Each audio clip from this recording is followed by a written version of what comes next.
अस्सलामुअलैकुम, मैं हूं नवीद गंडापुर और आप लोग देख रहे हैं मेरा YouTube channel Khan IT hub. इंशाल्लाह मैं आज आप लोगों को MS एक्सेल का लेक्चर नंबर 23 स्टार्ट करवाने जा रहा हूं। तो मैंने एक MS एक्सेल की फ़ाइल बनाई हुई है, मैं उसको ओपन कर लेता हूं। MS एक्सेल की फ़ाइल को मैंने ओपन कर लिया और यहाँ पर हमने फार्मूला पे आ जाता है। फार्मूला पिछले लेक्चर में मैंने डिफाइन नेम तक आपको क्लियर करवा दिया था, ठीक हो गया। अगला मैंने आप लोगों को कहा था कि इंशाल्लाह नेक्स्ट लेक्चर में कंप्लीट करेंगे। आज हमारे पास अगला नेक्स्ट टॉपिक है फार्मूला एडिटिंग। फार्मूला एडिटिंग में हमारे पास पहले पहले क्या आ जाता है, ट्रेस प्रेसिडेंट। ट्रेस प्रेसिडेंट का क्या मतलब है, आपने अब देखो यहाँ पर मैं क्लिक कर लेता हूँ। यहाँ पर हमने एक फार्मूला लगाया हुआ था, फंक्शन लगाया हुआ था सम वाला। अब हम ये देखना चाहते हैं कि ये जो हमारे पास फार्मूला आया है ये किस किस वैल्यू से बनकर आया है। तो मैंने इसके ऊपर क्लिक किया हुआ है। ट्रेस प्रेसिडेंट पे मैं जैसे क्लिक करता हूँ तो ये मुझे बता देता है कि आपका ये जो फार्मूला फंक्शन आया हुआ है इसमें ये 330 जो है ये कैसे आया है, ये इन चार वैल्यू को सम करके आपके पास वैल्यू आई है, ठीक हो गया। ये ट्रेस प्रेसिडेंट आपको यही बताता है कि आपका ये जो फार्मूला है डिपेंडेंट है किन किन चीज़ों पे, इसने इनको जमा करके ये आई है, ठीक हो गया। ये आपके पास ये हो जाता है। इसको आपने ये जो एरो आ जाते हैं आपके पास, इनको आपने रिमूव करना है तो इसके ऊपर आप सिंपल क्लिक करोगे तो ये क्या हो जाएगा, रिमूव हो जाएगा। ओके, इसी तरह आप किसी का भी क्या कर सकते हो, चेक कर सकते हो। अगर ये वैल्यू आपको ठहरी हुई है कि ये वैल्यू हमारे पास कहाँ से आई है, तो इसके ऊपर जैसे क्लिक करोगे तो ये देखें आपके पास ये आ जाएगा कि आपके पास ये वैल्यू इस जगह से आई है। ये अच्छा, ये एरो जो है ये आपके पास ऐसे कंट्रोल+Z से नहीं जाएंगे, रिमूव एरो पे क्लिक करोगे तो तब आपके पास ये क्या हो जाते हैं, रिमूव हो जाते हैं। ओके, फिर हमारे पास क्या है, ट्रेस डिपेंडेंट। डिपेंडेंट में क्या होगा कि आपके पास कोई वैल्यू जो है, ये मतलब ये हमारे पास ये जो हमारे पास वैल्यू ठहरी हुई है केमिस्ट्री के मार्क्स में 90 ठहरा हुआ है, ये आपके पास किसके ऊपर डिपेंडेंट है, ठीक हो गया। ये किसके ऊपर, यहाँ पर हमारे पास क्या होता है, आपको ये फंक्शन बताता है, ये फार्मूले की जो वैल्यू आपके पास है कि ये फार्मूला किसके ऊपर डिपेंडेंट है, और यहाँ पर आपको बताता है कि ये जो वैल्यू आपके पास है ये किसके ऊपर डिपेंडेंट है। अब अगर मैं देखो ये वाला जो हमारे पास टोटल ठहरा हुआ है, मैं इसको यहाँ से कट करता हूँ, इसको मैं यहाँ पर नीचे पेस्ट कर लेता हूँ। ये मैंने यहाँ पर नीचे पेस्ट कर लिया। अब मैं 90 पे आता हूँ। 90 पे मैं जैसे क्लिक करके ट्रेस डिपेंडेंट पे क्लिक करता हूँ तो ये डायरेक्ट आपको क्या देता है कि ये वैल्यू जो आपके पास ठहरी हुई है ये इसके ऊपर क्या है, डिपेंडेंट ठहरी हुई है, ठीक हो गया। आप इस वैल्यू को जिधर भी रख दें ये एरो का निशान आपका उसके पीछे जाएगा। इसको आप रिमूव एरो कर दें। इसी तरह अगर आप ये 60 के ऊपर क्लिक करें, ये इस रो में जितने भी वैल्यू ठहरी हुई हैं वो सारे 320 के ऊपर डिपेंडेंट हैं। ये देखिए इसके ऊपर क्लिक करता हूँ तो यहाँ पर आ जाएगा। इसको रिमूव एरो करता हूँ, इसको मैं दोबारा कट करके यहाँ पर पेस्ट करता हूँ। तो अब मैं इसको 90 पे क्लिक करता हूँ तो ये ऐसे एरो जाएगा, ट्रेस डिपेंडेंट। देखिए ऐसे एरो जा रहा है, ये एरो जो जा रहा है इन दो वैल्यू से ऊपर से गुजर रहा है, इसके पास आ रहा है। इसको मैंने इसलिए नीचे करके दिखाया था आपको कि आप लोग ये ना समझे कि ये दो वैल्यू भी इसी एरो के निशान के अंदर आ रही हैं, इसलिए मैंने इसको नीचे किया था कि 90 ओनली डिपेंड करता है इसके ऊपर। ओके, ये हो गया। और नीचे हमारे पास जो आया था ये रिमूव एरो है। जो भी आप लोग इस पर एरो आ जाते हैं आपके ऊपर, आप इसके ऊपर एरो को रिमूव करना चाहते हो, इसके ऊपर क्लिक करोगे एरो रिमूव हो जाएंगे। फिर हमारे पास क्या आ जाता है, शो फार्मूला। मिसाल के तौर पर आपकी शीट के अंदर कितने फार्मूले लगे हुए हैं ये आपको फार्मूले शो करके दिखाता है। मिसाल के तौर पर यहाँ पर मैं क्लिक करता हूँ, यहाँ पर तब हमारे पास वैल्यू है, हमें ये तो पता नहीं चल रहा कि ये किस फार्मूले से बनकर है। जैसे मैं शो फार्मूले पे क्लिक करता हूँ और ये देखें इस तरफ करता हूँ तो ये आपको फार्मूला दिखा देता है। टोटल के अंदर जो हमारे पास फंक्शन लगा हुआ है वो आपको दिखा देगा कि इसके अंदर सम वाला फंक्शन लगा हुआ है। ये वैल्यू H8 से लेकर K8 तक है, ये सारा आपको फार्मूला एवोलेट करके दिखा देता है कि इसके अंदर ये फार्मूला लगा हुआ है। यहाँ पर अगर मेरे पास ये तो सिर्फ एक फार्मूला लगा हुआ है टोटल वाला, इसी तरह मेरा काउंट वाला, एवरेज वाला, अगर बहुत सारे फार्मूले लगे होते तो वो सब के सब आपके पास जिस तरह ये एवोलेट होकर आया ठहरा वो सब के सब आपके पास एवोलेट होकर आ जाते। ठीक हो गया, एक्सप्लेनेशन के साथ आप देख सकते थे कि ये फार्मूला हमारे पास कौन कौन से लगे हुए हैं। ओके, इसके ऊपर दोबारा क्लिक करोगे तो वो नॉर्मली अपनी पहले वाली सूरत में कन्वर्ट हो जाते हैं। फिर हमारे पास क्या आ जाता है, एरर चेकिंग। एरर चेकिंग में क्या होता है, मिसाल के तौर पर मैं इसको क्या कर देता हूं,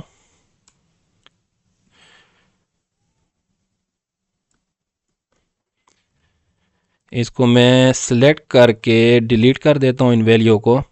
अब इन तीनों को मैं क्या कर लेता हूं, एक दूसरे तरीके से भी सम करके दिखा देता हूं। इज इक्वल टू मैं करता हूं, यहाँ पर मैं क्या करता हूं, इसको मैं सिलेक्ट करता हूं H8, शिफ्ट के साथ प्लस लगा लेता हूं, इसको भी शिफ्ट के साथ प्लस, इसको भी प्लस, फिर और इसको भी।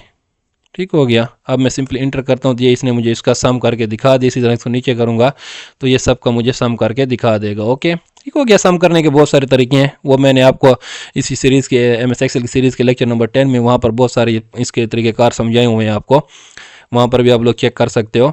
अब मैं इसमें क्या करता हूँ, एरर चेकिंग। अगर आपके पास इस तरह का ये जो एरो का निशान ठहरा हो, ये वाला एरर चेकिंग वाला निशान आ जाता है, तो आपने समझ जाना है कि आपके फार्मूले में कोई गड़बड़ आई हुई है। अब यहाँ पर तो हमारे पास देखें सारे नंबर लिखे हुए हैं, इन नंबर को मैंने जमा किया तो आपके पास ये जवाब आ गया। अब यहाँ में से मैं किसी एक सेल को सिलेक्ट करके यहाँ पर कोई टेक्स्ट लिख लेता हूँ। मैंने ये टेक्स्ट लिख लिया। अब यहाँ पर मैं क्लिक करता हूँ तो ये देखें डायरेक्ट आपके पास ये एक सर्कल का निशान आ जाएगा और ये भी आपके पास एक एरर का निशान आ जाएगा और यहाँ पर ये वैल्यू लिखा हुआ आ जाएगा। ठीक हो गया।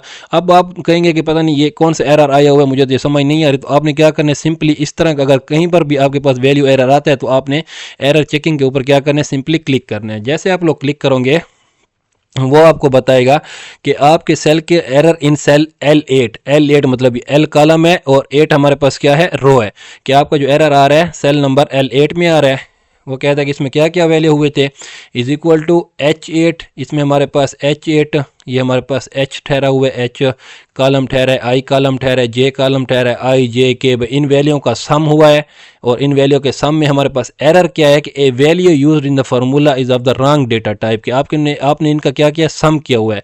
बाकियों का सम ठीक है, लेकिन इसमें हमारे पास एक ऐसा सेल है जिसमें आपने उसकी रॉन्ग डेटा टाइप लिखी है। मिसाल के तौर पर यहाँ पर नंबर है, यहाँ पर नंबर है, यहाँ पर नंबर है, लेकिन यहाँ पर आपने क्या लिख दिया है, टेक्स्ट लिख दिया है। इसलिए आपको ये इसने एरर बता दिया कि यहाँ पर आप टेक्स्ट हटाओगे, सही डेटा टाइप लिखोगे तो तब आपका ये क्या हो जाएगा, ठीक हो जाएगा। ओके, अगर आप इसको इग्नोर करना चाहते हैं इग्नोर भी कर सकते हैं, एडिट करना चाहते हैं एडिट भी कर सकते हैं। अगर नेक्स्ट कहीं पर एरर होगा तो इसके ऊपर क्लिक करेंगे तो ये नेक्स्ट पर जाएगा, प्रीवियस में होगा तो ये नेक्स्ट पर जाऊंगा तो देखें नेक्स्ट हमारे पास एरर चाहिए complete for the entire sheet, next हमारे पास कोई एरर नहीं है। ठीक हो गया।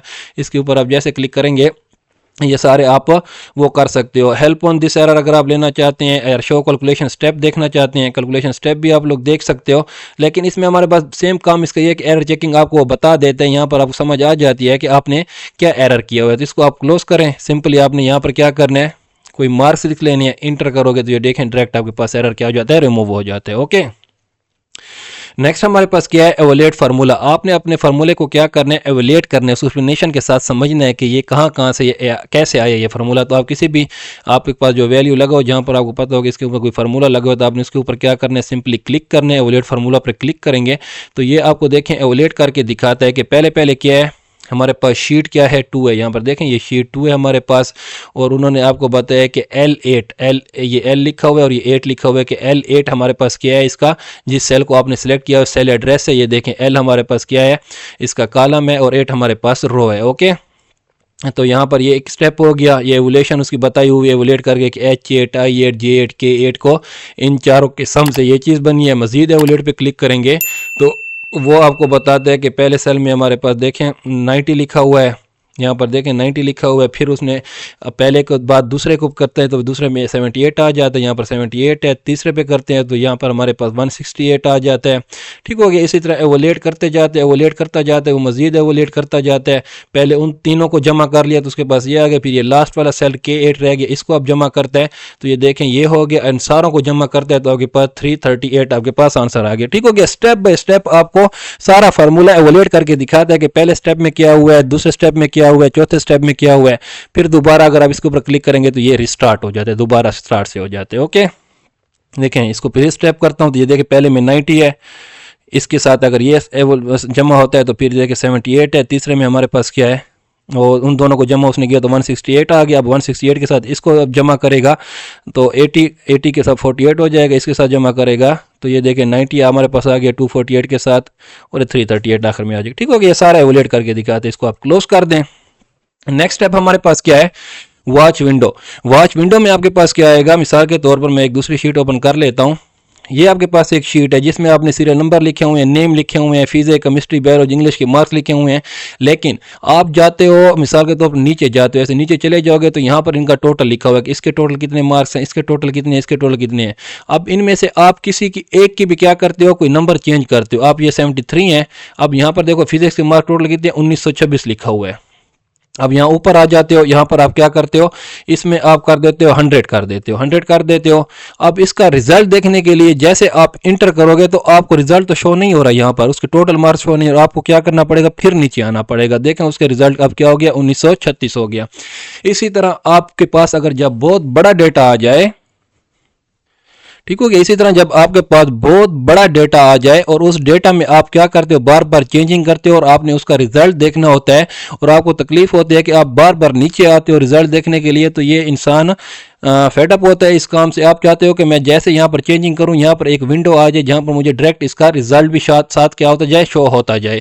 तो उसके लिए आप क्या करोगे, वॉच विंडो के ऊपर क्लिक करना है। मिसाल के तौर पर आप चाहते हो कि ये वाला जो मेरे पास ठहरा हुआ है, ये वाला सेल, इस सेल को मैं क्या करना चाहता हूँ, इसको देखना चाहता हूँ बार बार कि मैं जिसके नंबर को मैं भी कोई चेंजिंग करूँ तो वो मुझे ऊपर शो हो जाए, नीचे मुझे ना आना पड़े। मैंने ये सिलेक्ट कर लिया। वॉच विंडो के ऊपर आप क्लिक करोगे, जैसे वॉच विंडो पर क्लिक करेंगे तो ये आपको वैल्यू का एक ऑप्शन आ जाता है कि ये शीट 1 में आपके पास ठहरा हुआ, ये सेल कौन से हैं, ये G39 है, ये हमारे पास क्या है G39 है। दूसरा क्या है H39 है, ये हमारे पास H39 है। ये हमारे पास क्या है आई हमारे पास 39 और ये हमारे पास J39। इन चारों सेलों की वैल्यू आ गई। ये देखिए पहले में 1936 है, 2130 है, 2340 है, 2292, ये चारों की वैल्यू आ गई। अब आप सिंपल क्या करो, ऊपर ले जाओ, ये आपके पास विंडो ठहरी हुई है, इस विंडो को यहाँ पर ठहरा दो। अब आप कहते हो कि क्या करता हूँ मैं, केमिस्ट्री वाले फिजिक्स वाले मार्क्स में इसके मैं क्या करता हूँ, चेंज करता हूँ। यहाँ पर 73 है तो मैं इसको 119 दे देता हूँ, 119 देता हूँ। तो यहाँ पर 1936 लिखा हुआ है, जैसे ही मैं इंटर करूँगा तो ये देखिए 1982 हो गया। ओके, आपको नीचे जाने की अब जरूरत नहीं है। आप बार बार क्या कर सकते हो, यहीं से रिजल्ट के अंदर चेंजिंग कर सकते हो और यहाँ पर आप उसका जवाब देख सकते हो। या इंग्लिश के मार्क्स ये 90 है तो ये हमारे पास इंग्लिश के मार्क्स वाला ठहरा हुआ है, नीचे नीचे वाला J39 सबसे। अब मैं इंग्लिश के मार्क इसके चेंज करता हूँ, 120 कर देता हूँ और जैसे इंटर करूंगा तो ये देखें 2322 हो गया। क्लियर हो गया आपके पास। इसका यही फायदा है वॉच विंडो का, बड़ा इंपॉर्टेंट चीज़ है आपके साथ। जब भी ऐसे लेंथी किस्म का डेटा आ जाए और उसका जो टोटल हो सम हो वो नीचे कहीं पर पड़ा हो और आप देखना चाहते हो कि मैं उसको जो सेल आपको ज़रूरत होते हैं कि इनमें चेंजिंग आती है, उनको आप अपने यहाँ पर आकर ठहरा कर किसी जगह पर ठहरा सकते हो और नीचे जाने की आपको ज़रूरत नहीं होगी डेटा के नीचे बार बार स्क्रॉल करने की। आप यहाँ से उसका आंसर देख सकते हो। आई होप क्लियर हो गया होगा आपको ये हमारे पास टॉपिक। मैं इसको क्लोज करता हूँ। नेक्स्ट अब हमारे पास क्या है, कैलकुलेशन ऑप्शन। कैलकुलेशन ऑप्शन पर आने के लिए मैं शिफ्ट शीट 2 पे आ जाता हूँ। इसमें हमारे पास एक क्या है, ऑटोमेटिक है और एक हमारे पास क्या है, मैनुअल है। ऑटोमेटिक में क्या होगा, अब ये ऑटोमेटिक हमारे पास सेलेक्ट हुआ ठहरे। ऑटोमेटिक में ये होता है, अब मिसाल के तौर पर मैं इसको सिलेक्ट करके डिलीट कर देता हूँ। मैं यहाँ पर =SUM लगाता हूँ और इसके ऊपर क्लिक करता हूँ। इसका मैंने सम निकाल लिया, शिफ्ट के साथ ब्रैकेट क्लोज करता हूँ, इंटर करता हूँ। अब देखो ऑटोमेटिक में ये है कि मैं जो भी इसके अंदर चेंजिंग करता हूँ वो साथ साथ क्या होता है, ऑटोमेटिक इसके साथ इंटर के साथ शिफ्ट होती जाती है। मैं इसको नीचे कर लेता हूँ, ये भी देखो सबके ऑटोमेटिक इसने जवाब दिखा दिए। अब इसके मार्क्स में कोई चेंजिंग करता हूँ, 89 करता हूँ और इंटर करता हूँ तो ये देखें इसके मार्क्स भी मेरे पास क्या ऑटोमेटिक चेंज हो गए। लेकिन अगर मैं इसको चेंज कर लूँ और इसको मैं क्या कर लूँ, मैनुअल पे कर दूँ, ठीक है। एक हमारे पास जैसे ऑटोमेटिक गाड़ी होती है, एक मैनुअल होता है। ऑटोमेटिक में क्या होता है, गियर ऑटोमेटिकली चेंज होते जाते हैं और मैनुअल में क्या होता है, आपको हैंड के साथ चेंज करने पड़ते हैं। सेम टू सेम यहाँ पर क्या होगा कि हमारे पास जो डेटा लिखा होता है वो हम इंटर करते हैं, वो ऑटोमेटिक क्या होता है, चेंज होता जाता है। लेकिन यहाँ पर अगर मैनुअल पे आप क्लिक कर दोगे तो मैनुअल पे आपको कैलकुलेट करना पड़ेगा। मैं मैनुअल पे क्या करता हूँ, क्लिक कर देता हूँ। क्लिक करने के बाद मैं इसको सिलेक्ट करता हूँ और इसको मैं डिलीट करता हूँ। यहाँ पर अब देखो =SUM में करता हूँ, ये मैंने कर लिया। इसको सिलेक्ट किया, शिफ्ट ब्रैकेट क्लोज, इंटर करता हूँ, ये एक के मेरे पास आ गए। अब जैसे मैं इसको नीचे ले जाऊंगा तो ये देखें हमारे पास दोबारा सबका 349 दिखा रहा है। जब हमारे पास ऑटोमेटिक पे था तो उसने दोबारा सबका सम मुझे करके दिखा दिया था, लेकिन मैनुअल पे आ गया तो वो सबका सेम जवाब दिखा रहा है। इसका क्या मतलब है कि हमने इसको मैनुअल पे ठहराया हुआ है, ठीक हो गया, मैनुअल पे। अब आप चाहते हो कि इनके आंसर आ जाए तो आपने सिंपली क्या करना है, यहाँ पर हमारे पास क्या है, कैलकुलेट नो, इसकी शॉर्टकट की भी हमारे पास क्या है, F9। आप कैलकुलेट नो के ऊपर जैसे क्लिक करोगे तो ये देखें ये सब कैलकुलेट होकर आपको आंसर दिखा दिया। ओके, इसी तरह अगर आप किसी मार्क्स के अंदर चेंजिंग करते हैं, ये केमिस्ट्री में इसके 90 है तो मैं इसको 84 कर देता हूँ और मैं इंटर करता हूं। इंटर मैंने किया, फिर भी उसके अंदर कोई चेंजिंग नहीं आई तो मैं क्या करूंगा, कैलकुलेट नो पे क्लिक करूंगा तो ये देखें 314 हो गया डायरेक्ट। समझ आई आप लोगों को। यहां पर अगर किसी के मार्क्स चेंज करते हैं 80 हैं, मैं 120 कर देता हूं। मैं यहाँ क्या करता हूँ, इंटर भी करता हूँ, फिर भी उसके वही मार्क्स शहर में कोई चेंजिंग नहीं आई। अब मैं जैसे कैलकुलेट नो पे क्लिक करूंगा तो ये देखें इसके मार्क्स चेंज हो गए। ओके, ये दो फर्क है आपके पास मैनुअल में और ऑटोमेटिक में। इसमें हमारे पास एक ऑप्शन ये आता है automatic accept data from data table. वो क्या कहता है कि हमारे पास जो डेटा टेबल होती है, डेटा टेबल इसकी एक अलग हमारे पास एक बहुत बड़ा टॉपिक है। ये डेटा पे आप जब आते हो यहाँ पर आपके पास डेटा टेबल का एक ऑप्शन आता है, व्हाट इफ एनालिसिस में ये डेटा टेबल का, ये जब डेटा टेबल में आपके पास जब ऑप्शन आएगा वो कह रहे हैं कि डेटा टेबल के अंदर जो डेटा हो उसको ऑटोमेटिक आप एक्सेप्ट ना करो, उसके अलावा जो भी डेटा है उसको आप ऑटोमेटिकली कैलकुलेट करो। लेकिन यहाँ पर तुम्हारे पास वो डेटा वाला हमारे पास नहीं लिखा हुआ, automatic except for data table, वो कहता है कि ऑटोमेटिक सबको एक्सेप्ट करो फ्रॉम डेटा टेबल का ऊपर, डेटा टेबल में से। ठीक हो गया, ये तब आप लोगों को क्लियर होगा जब हमारे पास डेटा टेबल के डेटा वाले टैब पर हम आएंगे और डेटा टेबल एक मैं बनाऊंगा, उसके अंदर ये बिल्कुल आप अगर ये वाला फंक्शन आपके पास सिलेक्ट आप कर लोगे तो वो क्या करेगा, बाकी सारे डेटा को वो क्या करेगा, एक्सेप्ट करेगा, सिवाय किसके, डेटा टेबल के। उसको वो कैलकुलेट करके नहीं दिखाएगा, वो मैनुअल होगा, जब आप इसके ऊपर क्लिक करके रखोगे तो उसको कैलकुलेट नहीं करेगा, बाकी सबको कैलकुलेट करेगा। ठीक हो गया, ये 3 ऑप्शन है। ये तब आप लोगों को अच्छी तरह से ये तब क्लियर होगा जब हम ये डेटा टेबल का ऑप्शन पढ़ेंगे और कोई डेटा टेबल एक बड़ी बनाएंगे और उसमें ये आपको करके दिखाएंगे। जिस तरह ऑटोमेटिक है, मैनुअल है, इसी तरह सेम टू सेम, कितना कोई फर्क नहीं है, बस उसमें क्या होता है ऑटोमेटिक ये जो ऑप्शन लगेगा ये इस्तेमाल होगा वो सिर्फ डेटा टेबल के ऊपर हिसाब होगा। वो डेटा टेबल हमें बनानी पड़ेंगी, लेकिन अगर इसी वीडियो में मैंने वो डेटा टेबल बनाई तो वीडियो हमारे पास बहुत लेंथी हो जाएगी।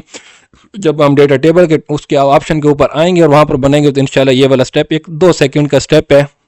डेटा टेबल वगैरह अगर आप लोगों को समझ आई होगी तो ये 2 सेकंड में आप लोगों को समझ आ जाएगा। ठीक होगा, इंशाल्लाह ये हम वहाँ पर क्लियर करेंगे। बाकी हमारे पास ये ऑटोमेटिक और मैनुअल ये बहुत ज़्यादा इंपॉर्टेंट है, ये ज़्यादा यूज़ होता है। इसको हम दोबारा क्या कर लेते हैं, ऑटोमेटिक पे कर लेते हैं।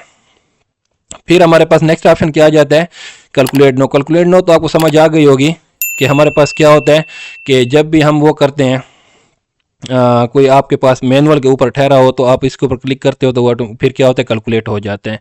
अच्छा, इसमें हमारे पास नेक्स्ट स्टेप क्या है, कैलकुलेट शीट। कैलकुलेट नो और कैलकुलेट शीट में क्या फ़र्क है, मैं इसको क्या कर लेता हूँ, डिलीट कर लेता हूँ। शीट 3 पे आ जाता हूँ, इसको भी मैं क्या कर लेता हूँ, डिलीट कर लेता हूँ। फिर शीट 2 पे आया और यहाँ पर मैं क्या करता हूँ, ऑटोमेटिक से आपने हटा देना, इसको आपने मैनुअल पे रखना है। मैनुअल पे जब रखोगे तो तब इन 2 फंक्शन की आपको समझ आती है।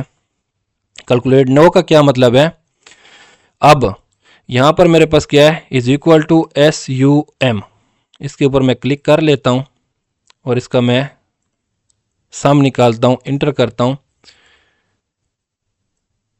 ये मैंने क्लिक कर लिया, 389 आ गया। इसी तरह ये शीट 3 पे आ जाता हूँ, इसका भी मैं सम निकाल लेता हूँ। इस सारे को भी मैंने सिलेक्ट कर लिया, शिफ्ट के साथ ब्रैकेट क्लोज, इंटर करता हूँ, ये भी मैंने कर लिया। अब देखो ये जो हमारे पास टेबल ठहरी हुई है किस पे ठहरी है, शीट 3 पे ठहरी हुई है, और ये हमारे पास जो टेबल ठहरी हुई है किस पे ठहरी हुई है, शीट 2 पे, इसका टोटल निकला हुआ है। अगर मैं कैलकुलेट नो पे अगर मैं क्लिक कर दूं तो ये क्या होगा, ऑटोमेटिकली कैलकुलेट नो में आपके इस वर्कबुक के अंदर जितनी भी शीटें हो ये सब के अंदर उसको क्या कर देते, कैलकुलेट कर देते। यहाँ पर भी वो कैलकुलेट करके दिखा देगा और यहाँ पर भी दिखा देगा। अब देखो मैं इस शीट 2 पे ठहरा हुआ हूँ, कैलकुलेट नो पे क्लिक करता हूँ तो ये देखें कैलकुलेट होकर इसका भी जवाब आ गया। शीट 3 पे आते हैं, ये देखें इसकी भी सारों की वैल्यू चेंज हो गई। ठीक हो गया। कैलकुलेट नो में क्या होगा, आपके पास चाहे 10 शीटें हैं, 20 शीटें हैं, कितनी भी शीटें हैं, जहां पर भी अगर आपने मैनुअल सेलेक्ट किया हुआ है, कैलकुलेट नो पे क्लिक करोगे तो वो सबको क्या कर देता है, कैलकुलेट कर देता है।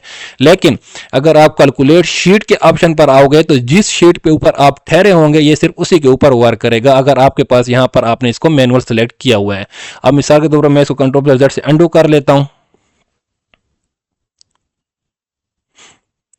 अंडू करके मैं इसको नीचे ले आता हूँ, ये हमारे पास हो गया। शीट 2 पे आ जाता हूँ, डिलीट करते हैं इसको। यहाँ पर भी मैं क्या करता हूँ, इज इक्वल टू सम लिख लेता हूँ और इनका सम निकाल लेता हूँ, शिफ्ट ब्रैकेट क्लोज, इंटर करता हूँ, इसको भी नीचे ले आया, ये हमारे पास आ गया। यहाँ पर टोटल 389, ये सबके पास सेम है, यहाँ पर भी हमारे पास सेम आ रहा है। तो अगर अब देखो मैं किस पे ठहरा हूँ, शीट 2 पे ठहरा हूं।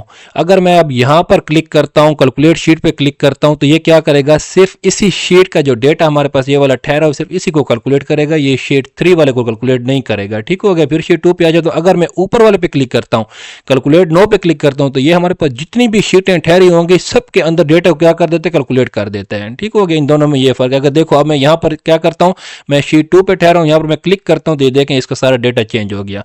अगर मैं शीट 3 पे आ जाता हूँ तो ये देखें इसका डेटा वही सेम ठहरा हुआ है, इसके अंदर कोई चेंजिंग नहीं। अब इस शीट पे मैं आ गया और इसके ऊपर मैं जैसे क्लिक करूंगा ये देखें अब भी ये चेंज हो गया। ठीक हो गया। कैलकुलेट नो और कैलकुलेट शीट में ये फर्क है। नो में वो जितनी भी शीटें होंगी सबके ऊपर ऑटोमेटिकली क्या हो जाता है, कैलकुलेट करके दिखा देता है। लेकिन कैलकुलेट शीट पर अगर आप क्लिक करोगे तो नाम से ही जाहिर है कि जिस शीट पर आप ठहरोगे सिर्फ उसी का डेटा ये क्या करेगा, कैलकुलेट करेगा। ओके, आई होप आप लोगों को ये फार्मूला टाइप क्लियर हो गया होगा।